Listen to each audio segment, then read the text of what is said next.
ஒளிர முடிந்து ஒலிக்க பயந்த ஒரு மின்மினி பூச்சியின் கதை இது. அமைதியான ஒரு காட்டில் லூமோ என்ற சின்ன மின்மினி பூச்சி வாழ்ந்தது. மற்ற எல்லா மின்மினி பூச்சிகளும் வானத்தை அழகாக ஒளிரச் செய்தன. ஆனால் லூமோ மட்டும் எப்பொழுதும் இலைக்கு பின்னால மறைந்துகிட்டே இருந்தது. என்னோட ஒளி ரொம்ப சின்னது, அது யாருக்கும் பயனில்லை என்று நினைக்கிறேன் என்று தனது நண்பனிடமும் கூறியது. ஒரு நாள் பெரிய மழை காடை தாக்கியது. மேகம் நிலாவை மறைத்தது. முழு காடும் இருளில் மூழ்கியது.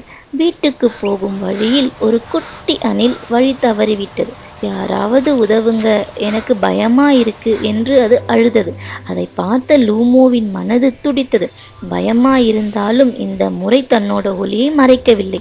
மெதுவாக அது ஒளிர ஆரம்பித்தது. அந்த சின்ன தங்க ஒளி அணிலுக்கு வீட்டுக்கான பாதையை காட்டியது. சின்ன ஒளி பெரிய நம்பிக்கையா மாறியது. உன்னோட திறமை சின்னதுன்னு நினைக்காத, அது யாரோட உலகத்தையும் ஒளிரச் செய்யலாம். இன்னும் ஒரு அழகான கதையுடன் மீண்டும் சந்திப்போம்.